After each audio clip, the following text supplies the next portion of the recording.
बोलो राधा वल्लभ सरकार की जय। देखिए, बहुत सारे लोगों के प्रश्न आ रहे थे कि गुरुजी भूत प्रेत पितृ इत्यादि क्या हैं, क्या ये होते भी हैं कि संसार में, क्या इनका परिणाम हमें भोगना पड़ता है। तो प्रिय भक्तों, मैं आपसे कहना चाहूंगा कि हमारे कर्म ही हमें फल देते हैं। जैसा हम कर्म करते हैं वैसा ही हमें फल मिलता है। वही भूत कहलाता है, वही प्रेत बनकर के आता है, वही पितृ बनकर के आता है।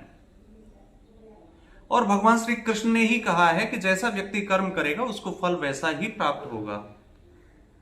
वृक्षों में पीपल हूं, देवों में महादेव हूं, मतलब वह सबसे विशाल है, वह सबसे अद्भुत है, उसकी माया सबसे अलग है। और संसार में देख लीजिए आप, व्यवहारेण जायन्ते मित्राणि रिपवस्तथा, व्यवहार से ही मित्र बनते हैं और व्यवहार से ही शत्रु पैदा हो जाते हैं। तो जो जैसा हम कर्म करते हैं वैसा ही फल मिलता है। अब कर रहा है मदिरा सेवन, कर रहा है बहुत गलत कार्य, गलत कर्मों को आधार बना लिया है और प्रभु इच्छा, प्रभु मिलन की चाह चाहता है, कदापि नहीं। अगर प्रभु की इच्छा रखते हो, प्रभु को पाना चाहते हो, तो आपको प्रभु के मार्ग पर चलना होगा। प्रभु ने खुद कहा है कि जो तू आवे एक पग तो मैं आऊं पग 60, और जो तू बनता खाट का तो मैं लोहे की लाठ। मैं काल हूं, मैं लोहे की लाठ हूं।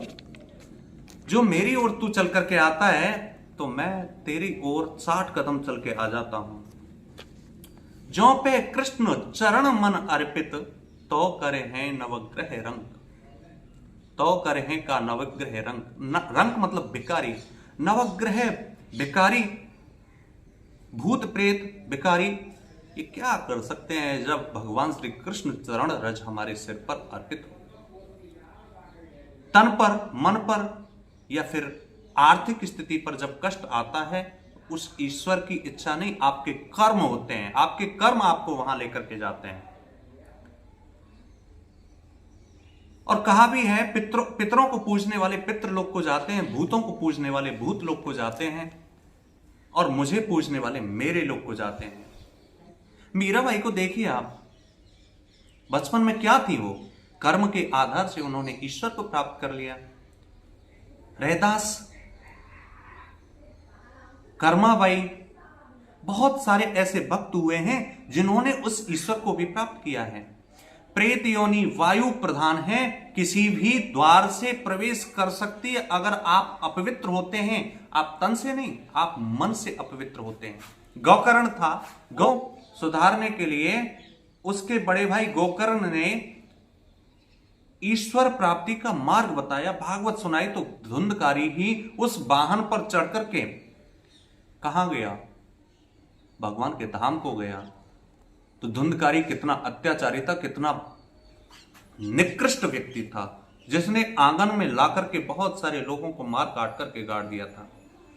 तो कहना यह है कि आप जैसा कर्म करोगे वैसा ही फल आपको प्राप्त होगा। भूत प्रेत पितृ सब हमारे कर्मों के आधार पर, जो जैसा व्यवहार करता है उसे वैसा ही फल प्राप्त होता है। और भगवान स्वयं भूतेश्वर हैं, भूतों के ईश्वर हैं। संतों के चरण की रज जो प्राप्त करता है वो प्रेत योनि में कभी नहीं जाता, उसके लिए प्रेत योनि नष्ट हो जाती है, कोई भी हो चाहे। और नाम स्मरण मात्र से आपकी बुद्धि, विवेक, मन, हृदय की स्थिति सुधर जाती है। आप ईश्वर के मार्ग पर चलना शुरू कर देते हैं, आप उस ईश्वर को प्राप्त करना शुरू कर देते हैं। और भागवत सबसे बड़ा पुराण है, महापुराण है। 18 पुराणों में महापुराण भागवत पुराण को कहा गया है, क्योंकि इसके एक श्लोक मात्र से आपके सारे पाप नष्ट हो जाते हैं। कहा भी गया है भागवत में, श्लोकार्थम श्लोक पादम वा पठेत भागवतम चयो नित्यं पुण्यवाप्नोति राजसूयाश्वमेधयो। राजसूय अश्वमेध के समान एक श्लोक का आधा श्लोक का भी एक चरण मात्र आप पाठ करते हैं तो आपको राजसूय यज्ञ, अश्वमेध यज्ञ का फल प्राप्त होता है। हनुमान चालीसा का पाठ कर सकते हैं। आप इस बहुत संकट के निवारण के लिए बहुत डरते हैं, आपको डर लगता है, भय लगता है, भूत प्रेत पिशाच निकट नहीं आवे, महावीर जब नाम सुनावे। महावीर जी की गदा के हुंकार से भूतों की तो चले क्या, अच्छे अच्छे जो दानव हैं, दैत्य हैं, राक्षस हैं, वो भी घबराते। इंद्रजित अतुलित बल जोधा, परे समर्म है सब रणधीरा। मतलब बड़े बड़े योद्धाओं को हनुमान जी ने एक ही गदा के मात्र प्रहार से नष्ट कर दिया था, तो भूत प्रेतों की क्या बात है। प्रिय भक्तों, आपसे कहना यही है कि आप हनुमान जी की सेवा करें, आप अपने कर्मों को अच्छा रखें, आपको कोई भूत प्रेत बाधा, कोई पितृ बाधा कभी जीवन में कोई कष्ट नहीं पहुंचा सकती।